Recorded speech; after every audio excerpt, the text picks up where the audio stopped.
Hey, welcome back. So I'm getting some stuff organized here, doing some work on the truck now this afternoon that I got now that I got my other stuff kind of organized a little bit here. I'll flip the camera around, show you what I did. You might recognize this area as being just absolutely trashed. I got my Bluetooth over there. I got my, put up a power strip so I could plug that in. Got my sewing machine, got my light, my sewing machine light here. I got a no parking sign so people stay out of my spot. But I've been thinking about getting this area set up for my laptop so I can start editing some videos, get you guys a little bit better content, maybe something somebody wants to watch. I don't know. It don't seem like my views are up. I know my content sucks pretty much. And if I don't like it, why would anybody else watch it, right? So that's what I've been working on today, getting that thing all set up and cleaned off, and I went out here and fender? No fender. So I just got done pulling this fender off, and I didn't film it because I didn't know how long it was going to take.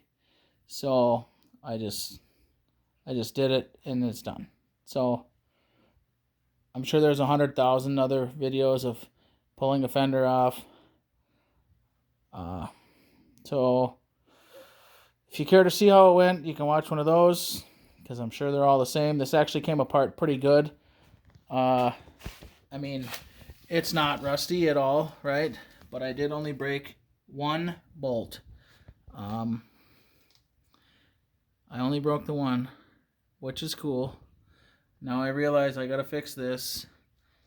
I'm gonna do inner and outer cowl panels from my supplier. LMC Truck, I think, has them for $140, or Summit, one of the two. The main thing I wanted to pull that off for was because, like I showed before, I ain't got no room. Ain't got no room in there. I mean, I got not even 2 inches. Yeah, go ahead, make a joke about it. I'll let you get that out of your system. But I don't even have enough room to stick a manifold in there, so I think what I'm going to end up doing is unbolting this bolt, this bolt, this bolt, whatever else holds that thing to the frame. Cut out this firewall piece here. And then put this 1.5 inch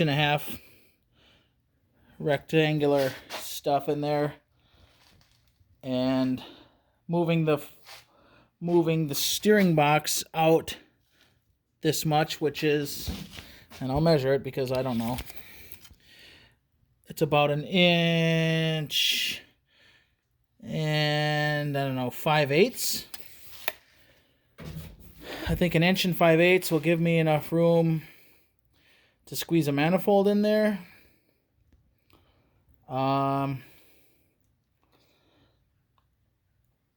If not, I do have some more of this stuff that's 2 inch. I'm actually going to cut it off of this side here, so I've got a full, I've got 13 inches at the top and 16 inches on the bottom of that 2x3 tubing that I'm not going to use. It's just kind of in the way.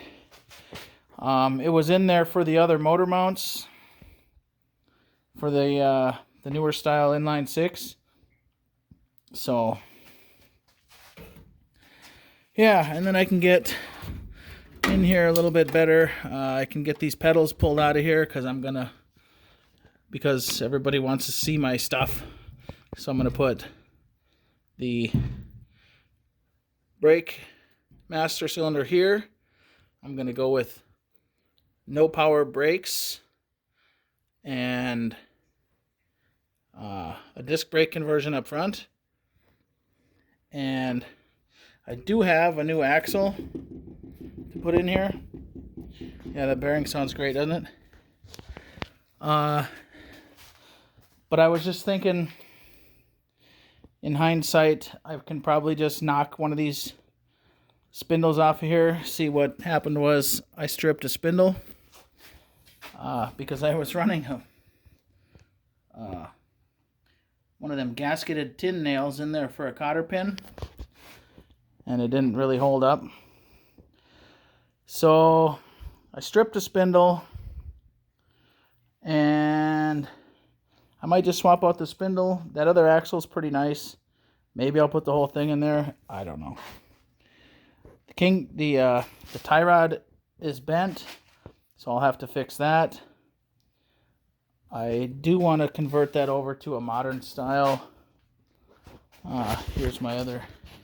I had to cut this off here, but there's my other tie rod. I'm going to switch them tie rod ends over from a ball and socket to a modern style tie rod end. I don't have any here to show you what I'm talking about, but yeah, so I think we're going to move this steering box out, you know, that 1.5 inches, 1 5/8. And I made a couple marks here and a mark here. I'm going to cut it there, or I might cut it up farther inside. And I'm going to cut it here, and I'm going to put a knuckle, and I'm going to put a knuckle in another shaft so that the steering column will actually stay in the original spot, so I don't have to move the steering wheel over 2 inches and then I'll be up against the door and it'll just be kind of uncomfortable, I think. And it won't sit in the middle of my gauges. If you can see that, that's about straight on. It won't be right in the center of my gauges like I want it. Well, I guess it's not in the center of the gauges anyways, but it won't be where I want it.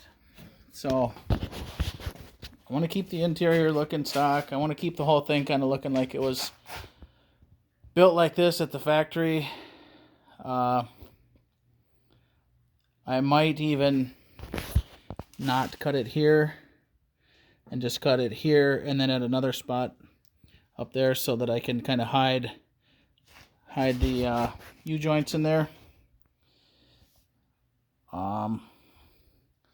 I got to scrounge up my manifolds. I don't remember what I did with them.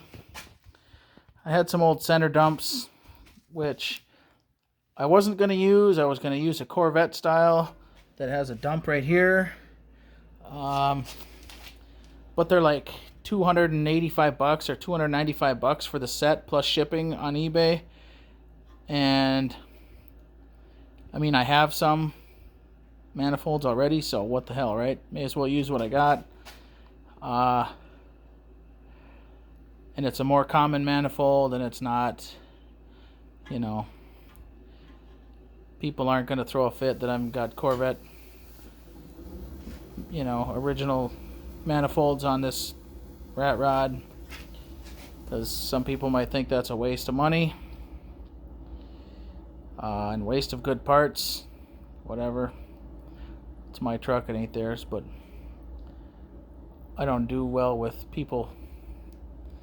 I don't do well with people, especially bitching about my shit and whatever. So that's my little update. Once I get her done, moved over enough to get that manifold in there, I will shoot a little update. And in the meantime, get busy on your projects, guys.